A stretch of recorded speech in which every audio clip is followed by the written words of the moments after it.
Best moral stories. హరితపురం అనే అందమైన గ్రామంలో జీవనది సన్నటి వాగులా మారిపోయింది. వరి పొలాలు బీటలు వారాయి. భూమి ఎండిపోయి పగుళ్లతో దయనీయంగా కనిపించింది. నదిని చూస్తూ రామమ్మ ఇలా అంది. ఓ గంగమ్మ, నీకేం కష్టం వచ్చింది తల్లి? ఒకప్పుడు నీ ఒళ్ళో ఆడి పాడిన మమ్మల్ని ఇలా ఎందుకు అనాథలుగా వదిలేశావమ్మా? నా మనవడు మొన్న రాత్రి దాహంతో ఏడుస్తూనే పడుకున్నాడు. అప్పుడు శేషయ్య అనే రైతు రామమ్మతో, ఇది గంగమ్మ శాపం కాదు రామమ్మ, ఇది కుబేరుడు అహంకారంతో చేసిన పాపం. ఆ ఇటుకల కర్మాగారం కోసం ఆ రాతి కట్టక ముందు మన పొలాల్లో కనీసం 3 పంటలైనా పండేవి. ఇప్పుడు ఒక్క పంట కూడా చేతికి రావడం లేదు. అప్పులు పెరిగాయి. మట్టి మీద ఆధారపడి బతికే మమ్మల్ని మట్టే మోసం చేసింది. సూర్య కోపంగా పొలంలో పగిలిన మట్టిని చూస్తూ, మోసం చేసింది మట్టి కాదు శేషయ్య, మోసం చేసింది మనపై అధికారం చెలాయించాలని చూస్తున్న ఒకే ఒక్క మనిషి స్వార్థం. నది ప్రవాహం పూర్తిగా కలుషితమైంది. తాగేందుకు నీరు లేదు, పండించేందుకు కూడా నీరు లేదు. ఇంకొన్నాళ్లు ఇలాగే ఉంటే మనం ఈ గ్రామాన్ని వదిలి వెళ్ళిపోవాల్సిందే. వదిలి వెళ్లడమా? మన పూర్వీకుల సమాధులు ఇక్కడున్నాయి సూర్య. మనకు నది మాత్రమే తెలియదు, ఇంకే నది ఒడ్డు తెలియదు. కుబేరుడి కట్ట మన సంస్కృతికి, మన చరిత్రకు, మన ఆశలకు అడ్డుకట్ట వేసింది. అతని అహంకారం మనకు జలగండంగా మారింది. సూర్య గ్రామ ప్రజల వైపు తిరిగి ఇలా అంటాడు. ఇక చాలు. కేవలం మాట్లాడడం, ఏడవడం వల్ల సమస్య తీరదు. మనం దీనికి పరిష్కారం వెతకాలి. మనం కుబేరుడి దగ్గరకు వెళ్ళాలి. ధర్మయ్య పెద్ద ఆయన మాటే మనకు శిరోధార్యం. ఆయన్నడిగి ఒక దారి చూపిద్దాం. సూర్య నాయకత్వంలో గ్రామ ప్రజలంతా కలిసి కుబేరుడి కర్మాగారం గేటు వద్దకి చేరుకున్నారు. కర్మాగారం నుండి పొగ కాలుష్యంతో ఆకాశాన్ని కప్పేస్తోంది. కుబేరుడు తన విలాసవంతమైన కారులోంచి దిగాడు. ఏం గొడవిది? మీరంతా ఇక్కడ ఎందుకు పోగయ్యారు? నా ఫ్యాక్టరీ గేటుని అడ్డుకుంటే సహించను. నా వ్యాపారం ఆక్కూడదు. సూర్య ముందుకొచ్చి చేతులు జోడించి, అయ్యా కుబేరుడు గారు, మమ్మల్ని క్షమించండి. ఇది ఆందోళన కాదు, ఇది మా జీవన పోరాటం యొక్క మొర. మీ కర్మాగారం కట్టిన కట్ట వలన నదిలో ప్రవాహం ఆగిపోయింది. హరితపురం మొత్తం ఎండిపోతోంది. ప్రజలు దాహంతో ఆకలితో ఉన్నారు. దయచేసి ఆ కట్ట నుండి కనీసం కొంత నీటినైనా దిగువకు వదలండి. మా పొలాలకు కొంచెం జీవం ఇవ్వండి. మీ దాహానికి నా లాభానికి ఏంటి సంబంధం? నా కర్మాగారానికి రోజుకి లక్షల లీటర్ల నీరు అవసరం. మీరంతా కేవలం కొన్ని వందల మంది. నా లాభం ముందు మీ అవసరాలు చిల్లర.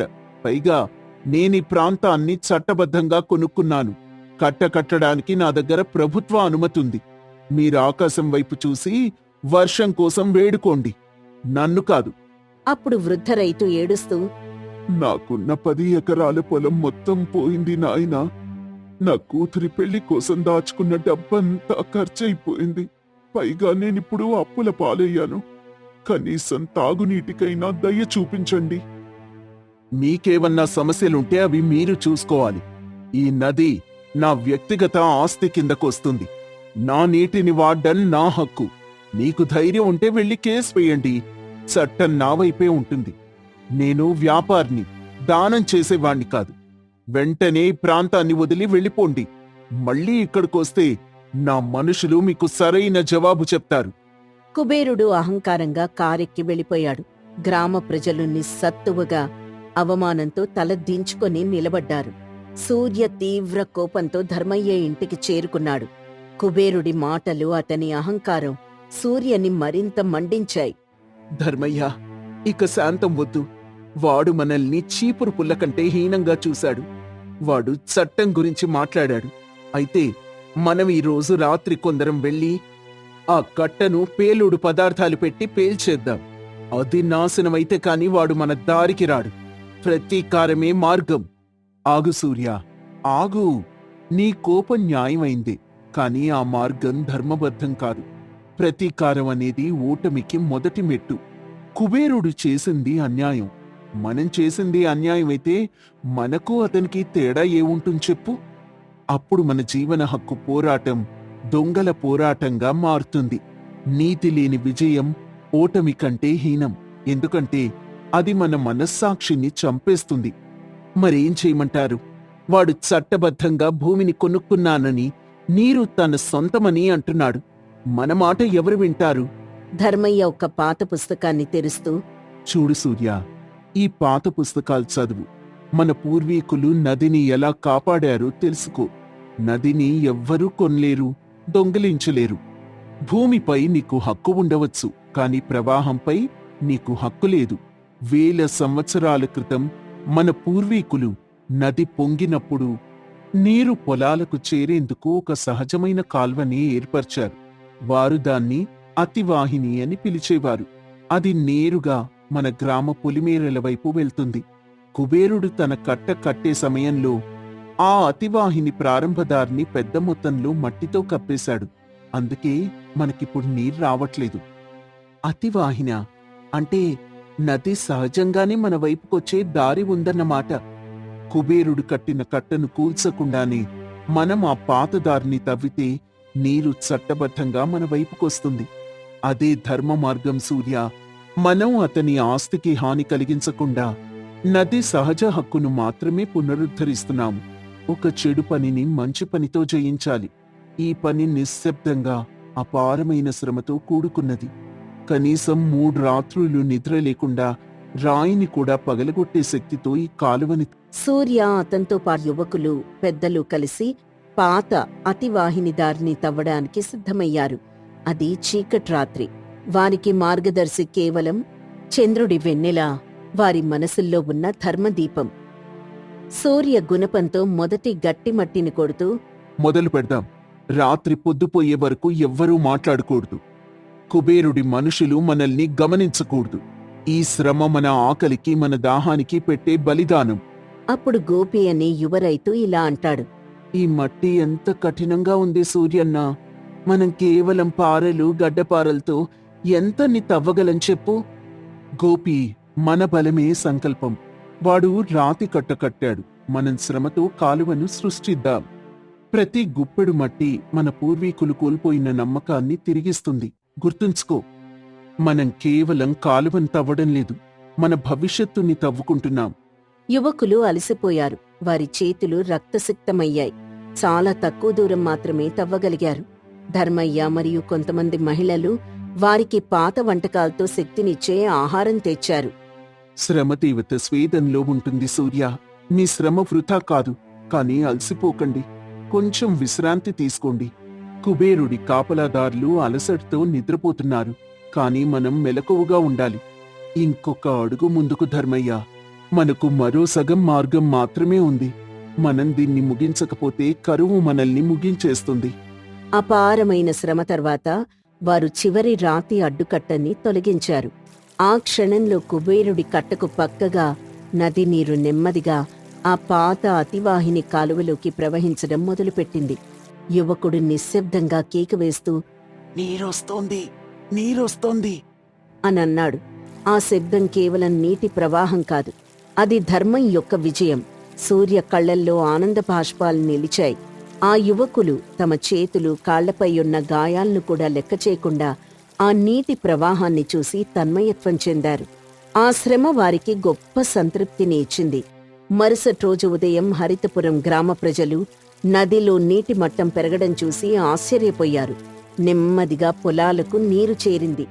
ఈ విషయం తెలుసుకున్న కుబేరుడు కోపంతో రగిలిపోయి హరితపురం వచ్చాడు.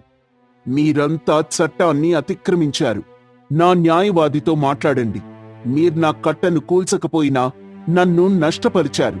నేను మీకు ₹1,00,00,000 నష్టపరిహారం కింద చట్టపరమైన కేసు వేస్తాను. ఆ కాలువని తక్షణమే మూసివేయాలి.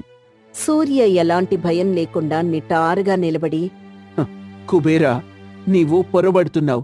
నేను నీ న్యాయవాదితో మాట్లాడ్డానికి సిద్ధంగా ఉన్నాను. నువ్వు కట్టిన కట్ట నీ ఆస్తిపై ఉంది, కాని నది ప్రవాహం నీ ఆస్తి కాదు. మేం తవ్విన కాలువ పేరు అతివాహిని.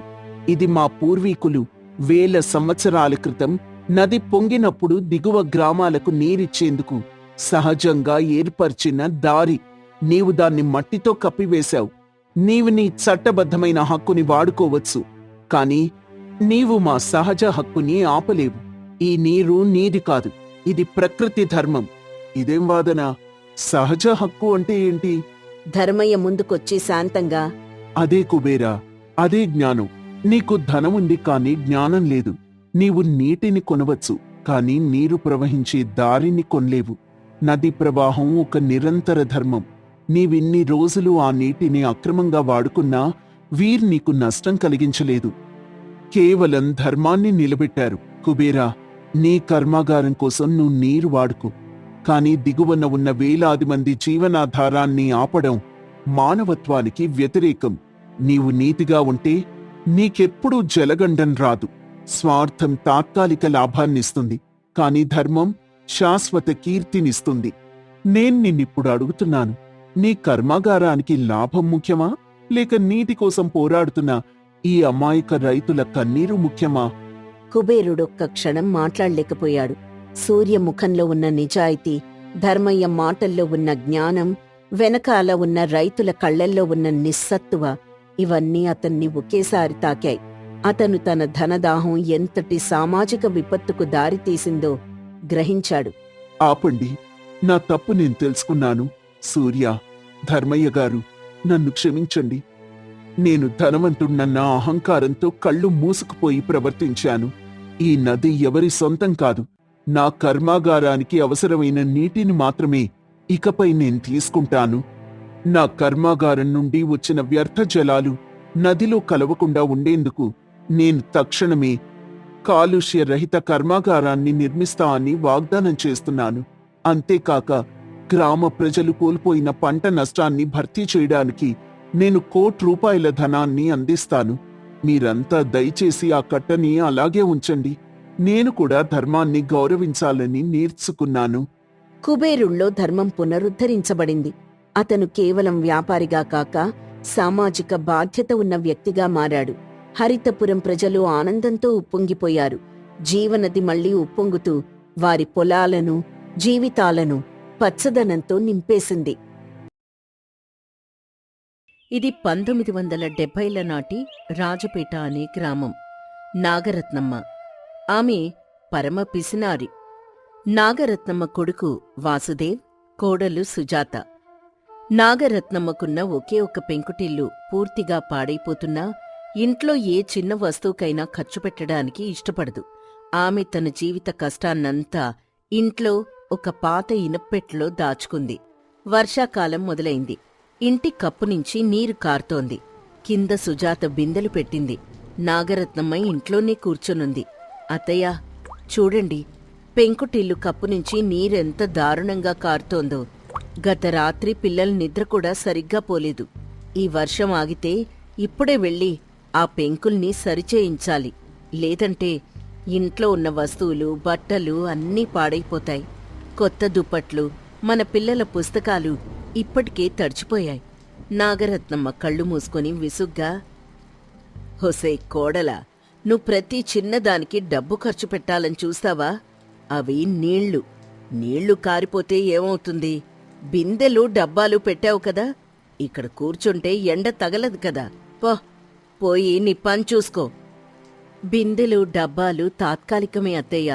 కప్పును సరిచేయించడానికి కనీసం ₹100 అవుతుంది. ఈ వేసవిలో ఆ పెంకులను సరిచేయించుకుంటే ఈ వర్షాకాలం ఈ కష్టం ఉండేది కాదు. మీరా రోజు డబ్బులివ్వలేదు కదా. మన పక్కింటి రమణారావు ఇంటిని చూశారా?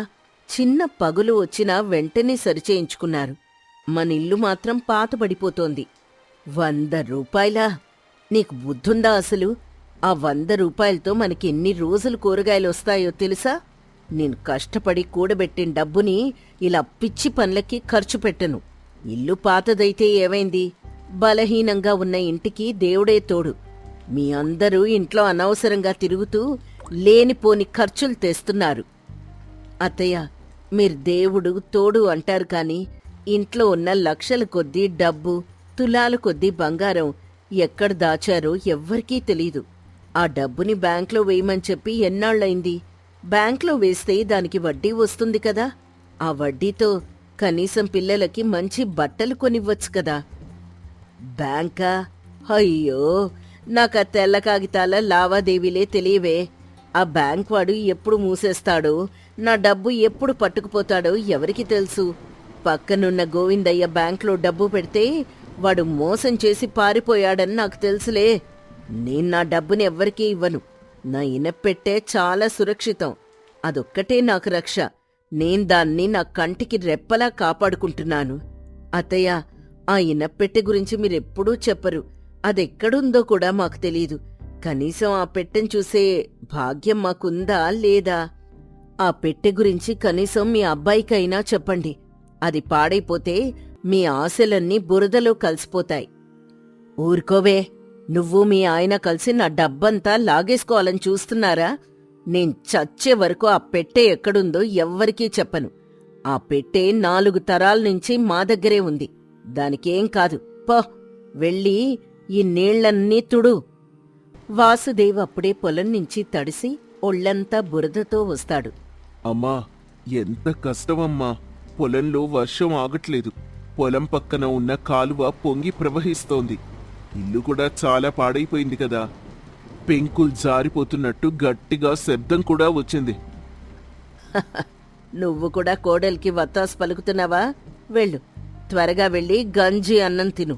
నువ్వు పెంకుల్ని సరిచేయించాలి అని చెప్తే నేను నీకు డబ్బు ఇవ్వనుగాక ఇవ్వను. నా దృష్టిలో డబ్బు ఖర్చు పెట్టడం అంటే ఆ డబ్బుని పారేయడమే. అమ్మా, నేను ఇంటి గురించి మాట్లాడట్లేదు. నువ్వెప్పుడూ ఒక పెద్ద ఇనప్పెట్టె గురించి చెప్తూ ఉంటావు కదా. ఆ పెట్టెలో చాలా బంగారం, డబ్బు దాచాను అని అంటూ ఉంటావు కదా. దయచేసి ఆ పెట్టెని సురక్షితమైన ప్రదేశానికి మార్చమ్మా. ఈసారి వర్షం గట్టిగా పడుతోంది. పాత ఇనుము ఎప్పుడైనా తుప్పు పట్టి బలం తగ్గిపోతుంది.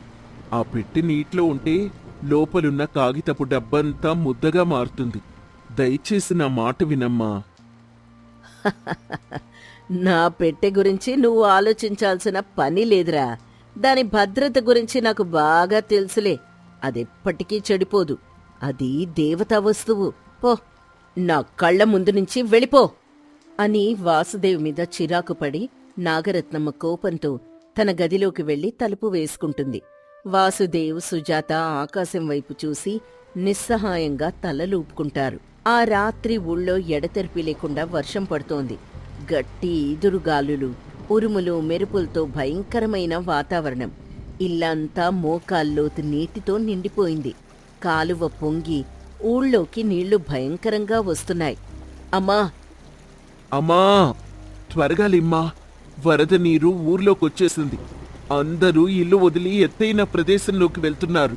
నువ్వు త్వరగా లేచి ముఖ్యమైన వస్తువుల్ని తీసుకొని బయలుదేరు. ఇల్లంతా కూలిపోయేలా ఉంది. నాగరత్నమ్మ భయంతో వణుకుతున్న గొంతుతో, అయ్యయ్యో, వరద! ఎంత వరద! నా డబ్బేమైంది? నా పెట్టేమైంది? నేను దాన్ని చూడాలి. అత్తయ్య, ఇప్పుడు డబ్బు గురించి కాదండి, మన ప్రాణాలు ముఖ్యం. త్వరగా లేచి బయలుదేరండి. పిల్లలు కూడా భయపడుతున్నారు. నాగరత్నమ్మ వణుకుతూ పిచ్చి పిచ్చిగా ప్రవర్తిస్తూ, లేదు, నేను నా డబ్బుని వదిలిరాను. ఆ పెట్టెక్కడుంది? ఆ పెట్టె నా పరుపు కింద ఉంది. ఆ వరద నీరు దాన్ని తీసుకుపోతుందేమో. వాసుదేవ్, సుజాత, నాగరత్నమ్మ ముగ్గురు నాగరత్నమ్మ పరుపు కింద ఉన్న పాత ఇనప్పెట్టె వైపు చూస్తారు. పెట్టె పూర్తిగా తుప్పుపట్టి చుట్టూ ఉన్న మట్టితో కలిసిపోయి వర్షపు నీటిలో మునిగుంది. పెంకుటిల్లు గోడలు కూడా నీటి తాకిడికి పగుళ్లు పడుతున్నాయి. నాగరత్నమ్మ బిగ్గరగా ఏడుస్తూ వంగి పెట్టెన్ లాగడానికి ప్రయత్నిస్తూ, అయ్యయ్యో, నా పెట్టె, నా ఆస్తిది, నేను కష్టపడి కూడబెట్టిన బంగారం అంతా మునిగిపోయింది. నేను దీన్ని ఒంటరిగా వదిలిపోను. అమ్మా, త్వరగా లిమ్మా. ఇప్పుడు పెట్టె గురించి కాదు, నువ్వు బయటికి రా. వరద నీరు మెల్లమెల్లగా పెరుగుతోంది. గోడలు కూడా కూలిపోవచ్చు. నేను ఆ పెట్టెను వదిలి రాన్రా. నువ్వు కోడలు కలిసి ఆ పెట్టెను తీసుకురావాలి.